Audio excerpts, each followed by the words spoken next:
কত রাজা, কত বাদশাহ, কত শাহানশামীর ওমরাত এই পৃথিবীর জমিনে ছিল, যাদের ঘর বাড়িগুলা কত সুন্দর ছিল, যাদের বিল্ডিং ইমারত কত মজবুত ছিল, যাদের ধমকে জমিন থরথর করে কাঁপত, আজকে তাদের কবরের উপরে গরু ছাগলে ঘাস খায়, কবর থেকে তাদের খেদাইবার শক্তি নাই। কুজা কারণ, কুজা ফেরাউন, কুজা নমরুদ সুদাহমান, কুজা শাওকত পেয়াজ শাহেদ, কুজা তখতে সুলাইমান, কুজা শাওকত পেয়াজ শাহেদ, কুজা তখতে সুলাইমান। এখন জাহাজ গাড়ি হাওয়ায় চলে, কলেরই বিধান,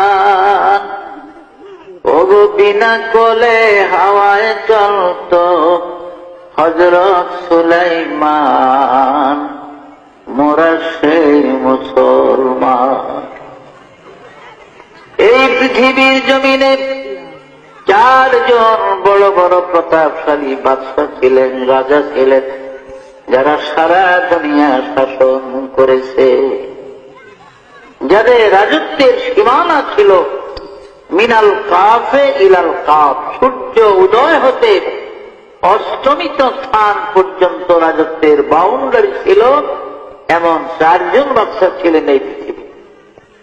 এদের মধ্যে 2 জন ছিল কাফের আর 2 জন ছিলেন মুসলমান। কাফের মধ্যে 2 জন ছিল বাদশাহ নমরুদ এবং মুখতানসর, আর মুসলমানের মধ্যে ছিলেন হযরত নবী সাইয়েদনা সুলাইমান আলাইহিস সালাম এবং বাদশাহ জুলকারনাইন।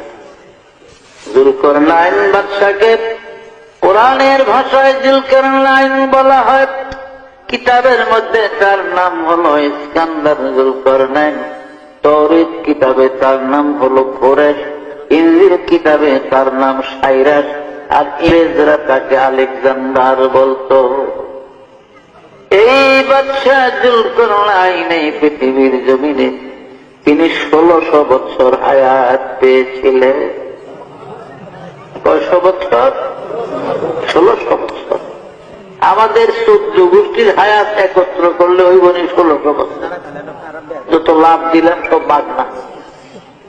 ভাইয়েরা আমার, বাদশাহ জুলকারনাইনকে আল্লাহ পাক মুজিজা স্বরূপ একটা ঘোড়া দান করেছিলেন। তাফসীরে জাবিরিতে আছে, জামে সগীর বগবীর মধ্যে লেখে বাদশাহ জুলকারনাইনকে আল্লাহ পাক মুজিজার একটা ঘোড়া দিয়েছিলেন। এই ঘোড়াটার এত স্পিরিট, এত পাওয়ার ছিল জুলকারনাইন, এই ঘোড়ায় চড়ে পৃথিবীটা জীবনে 2 বার ভ্রমণ করেছে। পৃথিবীটা জীবনে সূর্য উদয় হতে অস্তমিত স্থান পর্যন্ত জুলকারনাইনের জীবনে 2 বার পৃথিবী ভ্রমণ করছে। ঘোড়াটার এত স্পিড, এত পাওয়ার ছিল, এত দ্রুত গতিতে চলত জুলকারনাইনের ঘোড়া। যখন তিনি ঘোড়ায় চড়ে পৃথিবী ভ্রমণের জন্য ঘোড়াকে চাবুক মারতেন, আঘাত করতেন, তার ঘোড়াটা এক এক কদমে 12,000 মাইল করে চলত। জেরুজালেম শহর থেকে, অর্থাৎ বাইতুল মুকাদ্দাস থেকে, বাইতুল মুকাদ্দাসের আরবিতে 3টা নাম, বাইতুল মুকাদ্দাস, বাইতুল মাকদাস, বাইতুল কুদস, এই 3 নামে ব্যবহার। আর ইংরেজিতে বলা হয় জেরুজালেম। ইহুদিরা ইব্রানি ভাষায় তারা ওর সেলিম বলে জেরুজালেম। 5টা নাম হল। এই বাইতুল মুকাদ্দাস বা জেরুজালেম শহর থেকে 9 মাইল উত্তর দিকে গেলে একটা মহকুমা শহর, ইংরেজিতে আলেকজান্ডারিয়া সিটি বলা হয়, আরবিতে মদিনাতুল ইস্কান্দারিয়া বলে। এই ইস্কান্দারিয়ার মধ্যে বাদশাহ জুলকারনাইনের কবর আমি গুনাহগার অনেকবার জিয়ারতের তৌফিক আল্লাহ দান করেছিলেন। আমার এক বন্ধু ছিল মাওলানা হাসান নামে, তার বাড়ি ছিল চট্টগ্রাম মহেশখালীতে, দ্বীপের ওই পার। ও হাটহাজারী থেকে দাওরা পাস করে বাগদাদে গেছে আমার 4 বছর আগে। আমি 61 ইংরেজিতে ঢুকছি সিরিয়াতে, তবে বাগদাদে আসছি আমি ঢোকার সময়ও বাগদাদ হয়ে সিরিয়াতে গেছি, কিন্তু 4 মাস একাধারে ছিলাম ইংরেজি 1962-তে আসে। এই 62 ইংরেজিতে আমার ওই হাসানের সাথে দেখা। আমরা বড় বড় কবর দেখলে সব কইরা নিজেরা একটা আনন্দ উৎসবের মাধ্যমে রুমালের কোনায় ধরে ধরে মাপটা দেখতাম কবরটা কত লম্বা। এতে দেখা গেছে বাদশাহ জুলকারনাইনের কবরটা 48 হাত লম্বা। কত বিরাট কায়া, শক্তিশালী মানুষ ছিল। অথচ কাজা এলাহির ডাক যখন আসছে, মৃত্যুর পরোয়ানা যখন এসে গেছে, আর এই দুনিয়ায় থাকতে পারে না, চলে গেছে। তো আমরা কি থাকতাম বর্ম দুনিয়াতে? আমরাও পারল।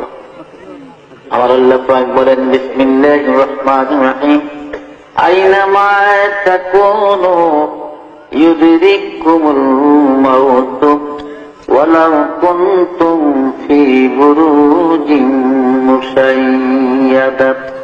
ও বান্দা, মৌতের ডরে, মৃত্যুর ভয়ে তুমি পৃথিবীর যেখানে যাও না কেন, যেই জায়গায় গিয়ে ঢুকাও না কেন, আব্দুল্লাহ বাদশার মতো যদি সত্য লোহার মজবুত একটা সিন্দুক বানাইয়া তার মধ্যে তুমি লুকাও, আমার মালাকুল মউত ওই সিন্দুক থেকে তোমাকে ধরে নেবে, এই দেশের জমিনে থাকতে দিবে না।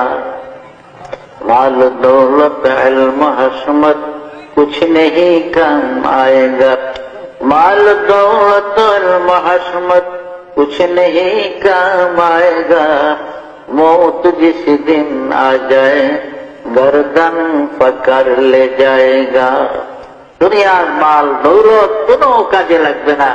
আজরাইল আলাইহিস সালাম যখন আসবে, ঘাট ধরে গর্দান ধরে নিয়ে যাবে, এই দেশের জমিনে